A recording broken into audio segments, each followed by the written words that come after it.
Halo, selamat datang di channel Adi Story. Kali ini kami akan menceritakan kasus tentang pembunuhan yang baru saja terjadi di daerah Gresik, Jawa Timur. Kejadian ini menyita banyak perhatian warga sekitaran. Lantaran korban pembunuhan ini dibunuh secara sadis dengan meninggalkan pisau yang masih tertancap di dalam mulut korbannya. Dan seperti apa kronologi ceritanya? Yuk langsung saja kita bahas. Kasus pembunuhan ini terjadi pada seorang laki-laki bernama Aris Supriyanto, berusia 30 tahun, warga dusun Gelindung RT 4 RW 2 Desa Pranti, Kecamatan Menganti, Kabupaten Gresik, Jawa Timur. Aris masih berstatus lajang. Dia pun tinggal hanya sendirian di dalam rumahnya. Di dalam kesehariannya, Aris memiliki pekerjaan sebagai seorang cleaning service di Rumah Sakit Bakti Dharma Husada, Surabaya, dan sudah bekerja sejak tahun 2021. Aktivitas sehari-harinya terbilang berjalan lancar seperti biasanya. Namun pada hari Minggu tanggal 26 November 2023, kakak Aris yang bernama Nuraini tidak dapat menghubungi Aris. Nuraini pun mencoba menelpon Aris berulang-ulang, namun hingga malam hari Aris benar-benar tidak bisa dihubungi. Khawatir dengan kondisi adiknya, Nuraini akhirnya mengajak adik lainnya yang bernama Sahrul Ramadan untuk mengantarkannya menuju ke rumah Aris. Setibanya di rumah Aris pada jam 1.30 dini hari tanggal 27 November 2023, mereka merasa aneh menemukan pintu pagar rumah dalam keadaan terbuka. Curiga dengan kondisi tersebut, mereka pun langsung membuka pintu dan masuk ke dalam rumah. Di sanalah mereka sangat terkejut ketika melihat banyak ceceran darah di lantai, seraya memanggil dan mencari keberadaan Aris. Akhirnya mereka menemukan Aris di dalam kamar dengan posisi terlentang di lantai kamarnya dan bersimbah darah. Yang mengerikannya, ada sebilah pisau yang menancap di mulut Aris. Sontak Nuraini berteriak dan langsung berlari ketakutan mendatangi rumah tetangga yang berada di samping rumah Aris. Tetangga tersebut membantu menghubungi perangkat desa dan melaporkan kejadian ini ke Polsek Menganti. Tidak lama berselang, polisi pun tiba di lokasi kejadian. Dan benar saja, polisi menemukan tubuh Aris sudah tidak bernyawa, dengan tikaman pada bagian mulutnya, dan pada bagian kepalanya pun masih mengeluarkan darah. Setelah polisi melakukan olah TKP, tepatnya pada jam 9.00 pagi, tubuh Aris segera dievakuasi menuju RSUD Gresik. Dari hasil olah TKP, polisi menemukan pisau, palu, dan juga batu paving yang diduga digunakan oleh pelaku untuk membunuh Aris. Selain itu, polisi mengamankan adanya alat kontrasepsi bekas pakai di dalam kamar dan juga beberapa botol bekas vitamin pemutih kulit serta minuman pelancar datang bulan. Suatu hal yang aneh, seorang pria lajang memakai pemutih kulit dan pelancar datang bulan. Menurut informasi dari Kasat Reskrim Polres Gresik, AKP Aldino Primawidan, jika kematian Aris kurang lebih 18 jam sejak dievakuasi ke RSUD, terdapat adanya luka tikaman pada bagian mulut sepanjang 20 cm yang diduga korban meninggal dunia dibunuh dengan tikaman pada bagian mulutnya tersebut. Sementara pisau yang digunakan untuk membunuh Aris teridentifikasi sebagai pisau dapur. Setelah itu pelaku mencuri barang-barang berharga korban, diantaranya sepeda motor, ponsel milik korban. Polisi pun segera melakukan serangkaian penyelidikan demi mengungkap kasus pembunuhan ini yang dialami oleh Aris Supriyanto. Berdasarkan kesaksian tetangga yang bernama Subagir, berusia 62 tahun, jika terakhir kali dirinya melihat Aris pada hari Minggu sebelum kejadian. Pada saat itu ada teman laki-laki Aris di dalam rumahnya, dan Subagir tidak berpikir aneh-aneh karena biasanya Aris memang sering membawa teman laki-lakinya ke dalam rumah. Subagir melihat dua orang pria masuk menggunakan helm, tidak bisa melihat dengan jelas wajah orang tersebut. Lokasi rumah Aris pun terbilang cukup sepi, hanya memiliki 3 tetangga di samping rumahnya.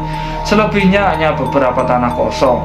Jarak rumah Aris pun jauh dari jalan raya, kurang lebih 4 km dari jalan raya Menganti.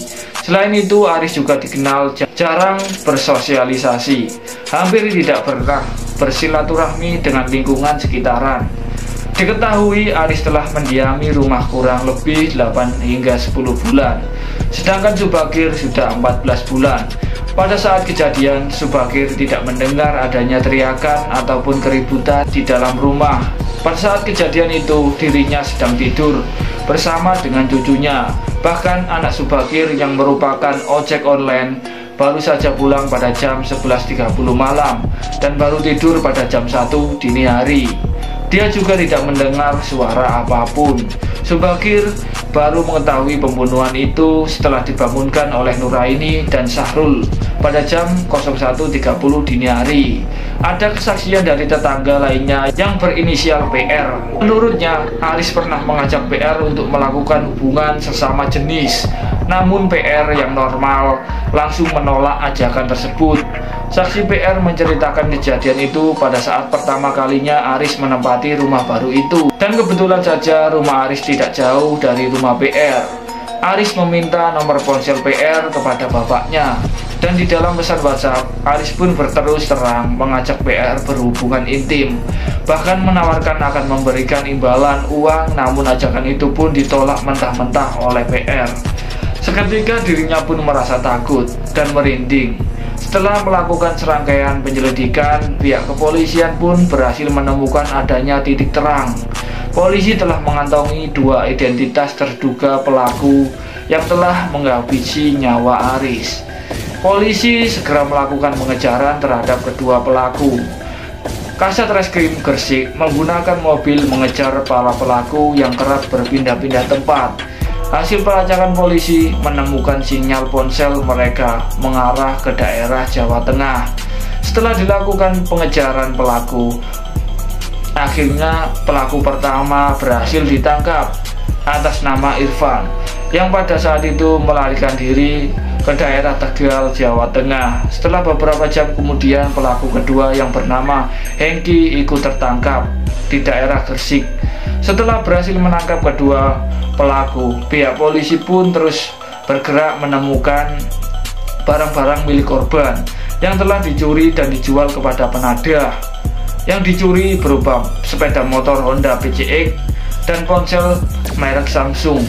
Di dalam interogasi, polisi pada awalnya pelaku Hengki mengaku mendapatkan tawaran pekerjaan dari pelaku Irfan melalui media sosial. Dari perkenalan dan komunikasi itu, mereka sepakat untuk bertemu. Pada saat pertemuan itu, keduanya mengaku sepakat mencari kerja, namun tidak berbuah hasil, justru merencanakan aksi kejahatan. Keduanya bersepakat melakukan perampasan motor alias begal. Setelah 1 bulan lamanya, mereka menyusun rencana niat begal itu tidak terlaksana lantaran ada tawaran pekerjaan dari Aris. Perkenalan antara korban dan pelaku bermula dari perkenalan melalui Facebook. Pelaku Hengki dan Irfan mengajak Aris untuk bertemu di rumahnya. Namun Aris menolak dan mengajak keduanya bertemu di warung kopi daerah Menganti.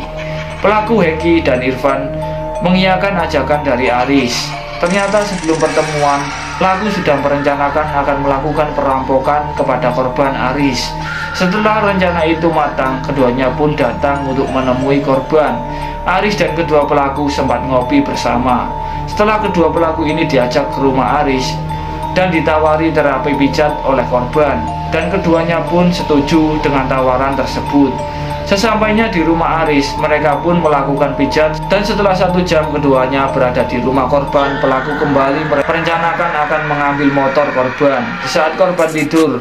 Sebelum aksi kejahatan itu dilakukan, posisi Hengki dan Aris berada di dalam kamar sedang pijat. Lalu Irfan pergi ke dapur dengan alasan memasak mie instan. Pada saat itu di dapur, pelaku Irfan melihat adanya pisau dapur dan menyimpannya di pinggang belakang. Pelaku mengaku jika pisau itu sengaja dia ambil hanya untuk berjaga-jaga jika Aris tidak tidur dan khawatir melakukan perlawanan. Pada saat kembali ke dalam kamar, ternyata korban melihat pisau yang dibawa oleh pelaku Irfan. Sontak korban pun berteriak. Hengki yang berada di dekat korban memiting kepala korban. Aris yang mendapatkan perlakuan itu mencoba memberikan perlawanan. Kewalahan dengan perlawanan dari korban saja, pisau yang dibawa oleh Irfan langsung ditikamkan ke tubuh Aris. Namun entah pisau itu tidak bisa menembus tubuhnya. Aris yang terus berteriak dan berontak, pelaku Irfan mengambil palu dan juga batu paving, lalu menghantamkannya ke kepala Aris, yang membuat Aris pun terjatuh dan tidak sadarkan diri. Dalam posisi terjatuh itulah Hengki mengambil pisau, lalu menikamnya ke mulut Aris untuk memastikan apakah Aris ini sudah meninggal atau tidak. Setelah pelaku Hengki dan Irfan membawa kabur sepeda motor dan tas milik Aris yang di dalamnya berisikan uang 300.000 dan ponsel, pelaku menjual motor korban ke Ahmad Supriyadi, yang motor tersebut dijual lagi ke orang lain seharga 15 juta. Sementara ponsel milik korban dijual ke Aditya Rosadi seharga 600.000. Kapolres Gresik AKP Adria Panji Anom mengatakan para tersangka pembunuhan itu, yaitu Hengki dan Irfan, sudah merencanakan terkait kasus tersebut. Selain itu, Irfan juga merupakan seorang residivis begal. Wilayah operasinya daerah Sumatera.